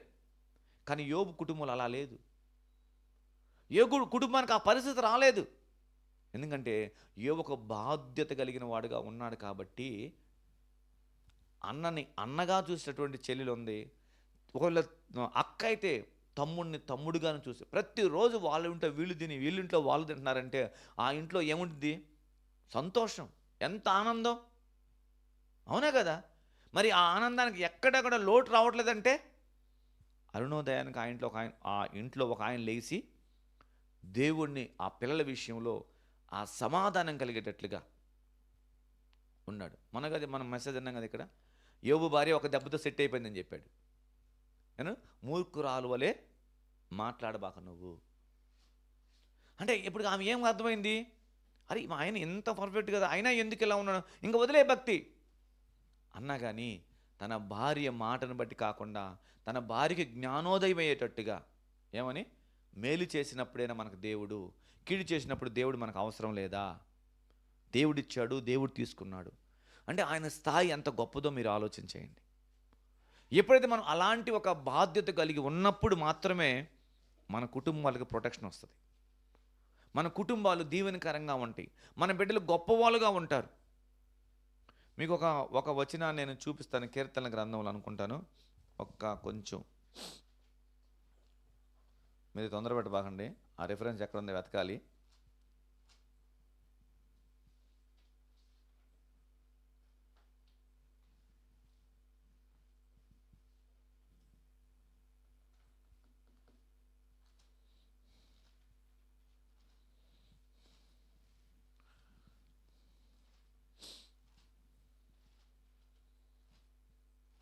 కనపడితేనే మనం ఈరోజు చదువుదాం, లేదా రేపు పొద్దున్నకి నేను రేపు సాయంత్రం చెప్పేటప్పటికి నేను అది ఎక్కడుందో కొంచెం చూసి మీకు చెప్తాను మరలా. రైట్. 144వ కీర్తన 12వ వాక్యం ఏమంటున్నాడు? మా కుమారులు తమ యవ్వన కాలమందు ఎదిగిన మొక్కల వలె ఉన్నారు, మా కుమార్తెలు నగరునకై చెక్కిన మూల కంబముల వలె ఉన్నారు, మా కొట్లు నింపబడి పలు విధములైన ద్రవ్యములకు నిధులుగా ఉన్నవి,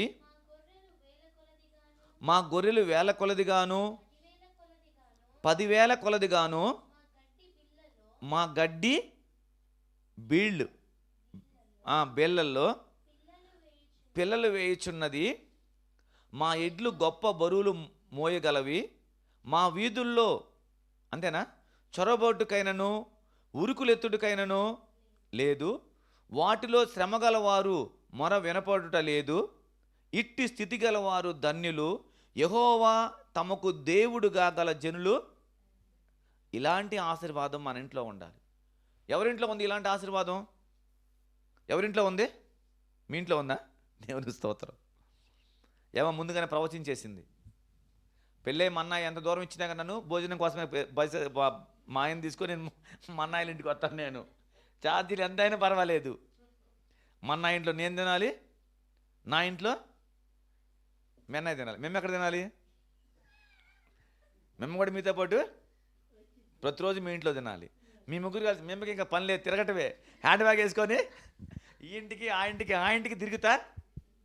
ఇక్కడ ఒక పూట తింటే, ఇప్పుడు చాలామంది రాజకీయ నాయకులు ఉంటారు కదా, ఆయన సేవకుడు చెప్పాడు, పొద్దున్న నేను లండన్లో ఉంటే మధ్యాహ్నానికి మళ్ళీ నేను ఇంకో దగ్గర ఉంటాడంట. అలా అమ్మ ఎక్కడున్నా లక్ష్మణ్ అనుకో, అన్న ఇప్పుడైనా నేను ఈ ఊరికి వచ్చాను, మళ్ళీ మధ్యాహ్నం ఫోన్ చేయగానే అన్న ఇప్పుడే అన్న ఎక్కడికి వచ్చాను, అలా చెప్పే స్థితి రావాలని ముందుగానే ఏమో ప్రవచించి ఆ మాట చెప్పింది.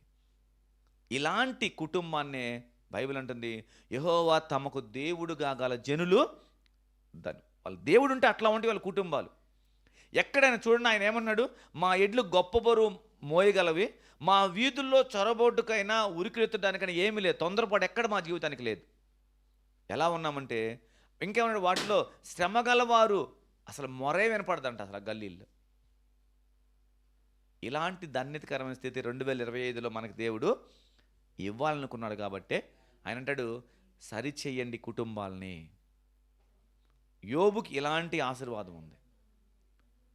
మన కుమార్తెలు ఎలా ఉండాలంట? ఏమన్నాడు? మన కుమార్తెలు నగరమునకై చెక్కబడిన మూల కంబాలు ఉండాలి. అంటే మహేష్ని మనస్పిన్ని ఎలా పెట్టాలి? మీరు మూల స్తంభాలలాగా ఉండాలి వాళ్ళు.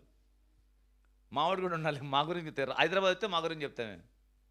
మా పిల్లలు నగరముకై చెక్కబడినటువంటి మూల కంబముల వలె ఉండాలి, మా కొట్లు నింపబడి పలు విధమైన ద్రవ్యములకు ఏంటంటే నిధులుగా ఉన్నాయి అంట. ఎంత అద్భుతమైన మాట, ఎలా వర్ణించాడు చూడండి అసలు దావీదు. ఇలాంటి ఆశీర్వాదం మనకి ఇవ్వాలని దేవుడు కోరుకుంటున్నాడు. ఎప్పుడు?